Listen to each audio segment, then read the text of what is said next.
আজ আমি বড়ইয়ের আচার বানাবো। আমি এই বড়িগুলোকে অনেক দিন আগেই হলুদ লবণ দিয়ে পরিষ্কার করে ধুয়ে শুকিয়ে রেখেছিলাম আচার বানাবো বলে, কিন্তু আমি যেহেতু একটু বাইরে গিয়েছিলাম তাই আচারটা বানাতে পারিনি। আজ আমি এই আচারটাই বানাবো বড়ইয়ের।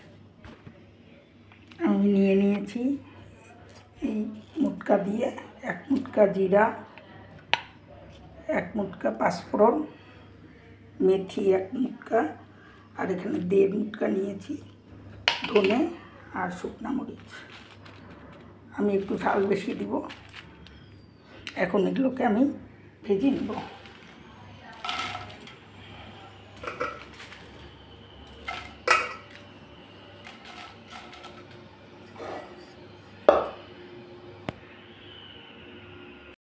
আমার মরিচটা হয়ে গেছে, শুকনা মরিচ। এখন বাকিগুলো মশলা দিয়ে দিচ্ছি।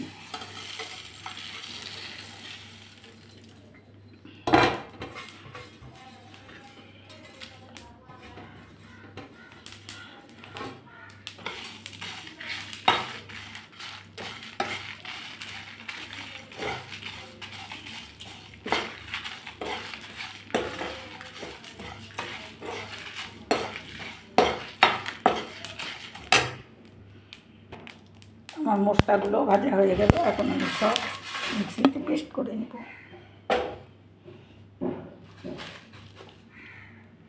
দিয়ে দিলাম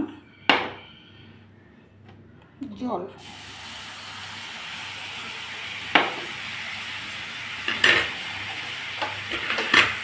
দিয়ে দিচ্ছি আধা কিলোর মতো গুড়। গুড়টা একেবারে পরিষ্কার।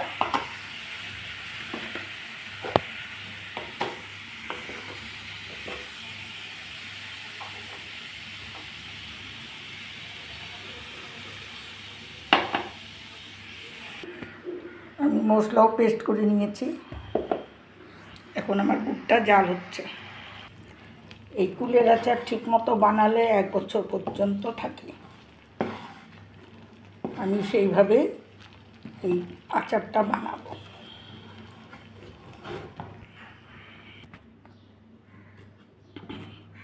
গুড়টাকে এখন আমি ছেঁকে নেব।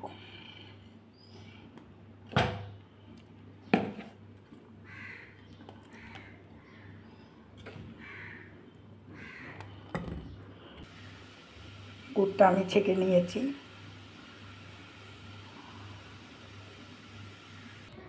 এখন আমি দিয়ে দিচ্ছি সরষের তেল।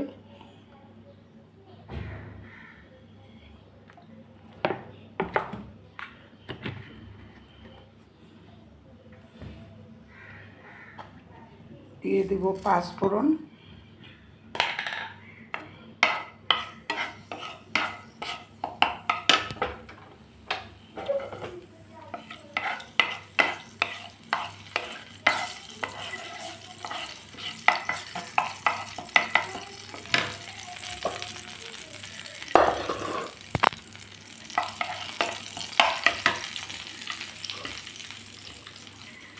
দিয়ে দেব বড়ি।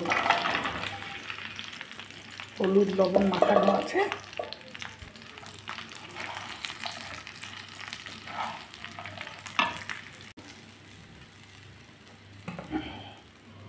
গুড়,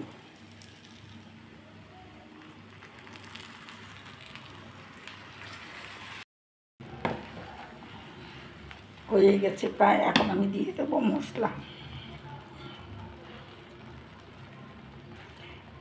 একটু ঝাল বেশি করে দিলাম, মশলাও বেশি করে দিলাম।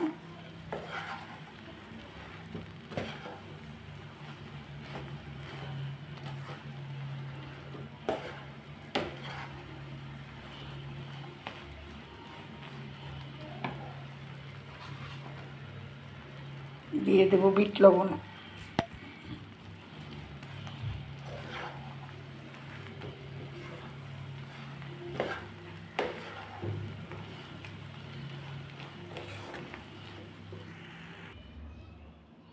হয়ে গেল আমার বড়ইয়ের আচার। এখন আমি বয়ামে উঠিয়ে দেব।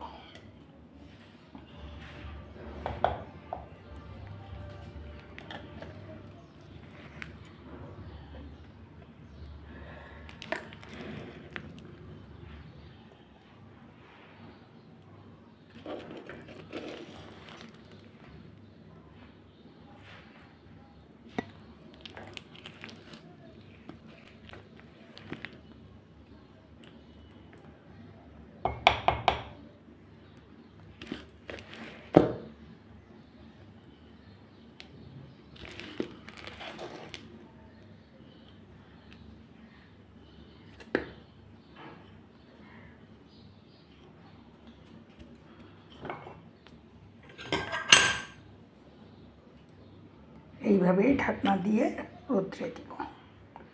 কয়েকদিন রোদ্রে দেওয়ার পর মাঝে মাঝেই রোদ্রে দিতে হয়, তাহলে আচারটাও ভালো থাকে, অনেক দিন পর্যন্তও থাকে।